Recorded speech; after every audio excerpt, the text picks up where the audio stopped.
দীর্ঘ ৩৩ বছর পর জাহাঙ্গীরনগর বিশ্ববিদ্যালয়ে হতে যাচ্ছে কেন্দ্রীয় ছাত্র সংসদ নির্বাচন। তফসিল অনুযায়ী আগামী ১১ সেপ্টেম্বর একযোগে ২১টি হলে অনুষ্ঠিত হবে চাকসু হল সংসদ নির্বাচন। এর মধ্যে তফসিল ঘোষণা শেষে মনোনয়ন ফর্ম বিতরণ ও জমা শেষ করেছে নির্বাচন কমিশন। নির্বাচনকে ঘিরে সরগরম হয়ে উঠেছে পুরো বিশ্ববিদ্যালয় ক্যাম্পাস। শিক্ষার্থীদের প্রত্যাশা, নির্বাচিত প্রতিনিধিরা তাদের সার্বিক অধিকার আদায়ে কাজ করবে।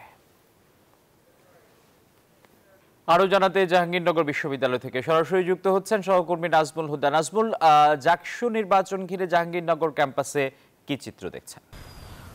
আপনাকে ধন্যবাদ। আপনি যেমনটি বলছেন, এই মুহূর্তে রয়েছি জাহাঙ্গীরনগর বিশ্ববিদ্যালয় এবং জাহাঙ্গীরনগর বিশ্ববিদ্যালয় আপনারা জানেন যে দীর্ঘ ৩৩ বছর পরে জাকসু নির্বাচন হচ্ছে এবং জাকসু নির্বাচনগুলি হল সংসদ নির্বাচনও কিন্তু একই সঙ্গে হচ্ছে। এবং আমরা যদি আপনাদের একটু দেখাতে চাই যে আগামীকালকে যাচাই বাছাই করার পরেই কিন্তু যে মূল যে চূড়ান্ত যে ভোটার তালিকা, সেই ভোটার তালিকা কিন্তু টানিয়ে দেওয়া হবে। এখন পর্যন্ত ১১,৯১৯ জনের ভোটার হয়েছে এই বিশ্ববিদ্যালয়ের শিক্ষার্থী। এবং যেহেতু জাকসুর কেন্দ্রীয় ছাত্র সংসদ নির্বাচন এছাড়াও কিন্তু হল নির্বাচনে কিন্তু চূড়ান্ত যে ভোটার তালিকা সেটা কিন্তু প্রকাশ করেছে। এরই মধ্যে আপনারা জানেন যে সব ধরনের প্রস্তুতি ইতিমধ্যে শেষ করা হয়েছে এবং তালিকাও প্রকাশ করেছে নির্বাচন কমিশনার। এই অনুযায়ী যেহেতু আগামীকালকে যাচাই বাছাই শেষ এবং আপিল করারও সুযোগ রয়েছে, এরপরে কিন্তু যে মনোনয়নপত্র যে খসড়া সেটা কিন্তু যে ভোটার তালিকা সেটা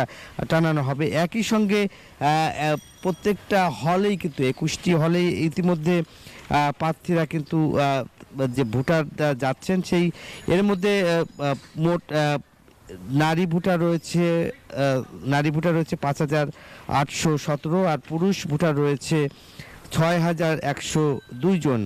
এই প্রতিটি হলেই কিন্তু এখন আপনারা জানেন যে ছাত্র যে ওরা কিন্তু যাচ্ছে, যারা ভোটার তাদের কাছে যাচ্ছে, একই সঙ্গে তারা কথা বলছেন এবং বিভিন্ন আড্ডায় তারা সেখানে কথা বলছে। এবং আমরা যদি এখন দেখাই যে এই হলের সামনে আমরা রয়েছি বেগম খালেদা জিয়া হলের সামনে, এবং আমরা দেখেছি যে এই হলেও কিন্তু উৎসব মুখর পরিবেশে কিন্তু ভোটারদের সাথে আমরা কথা বলেছি। তারাও কিন্তু আসলে বলছে যে জাকসু নির্বাচন একটা পরিবেশ ফিরে পেয়েছে এবং সুষ্ঠু আবার নিরপেক্ষ নির্বাচন হবে, এটাই তারা আসলে প্রত্যাশা করছে। এই ছিল আমার কাছে জাকসু নির্বাচনের সর্বশেষ। ফিরে যাচ্ছি স্টুডিওতে।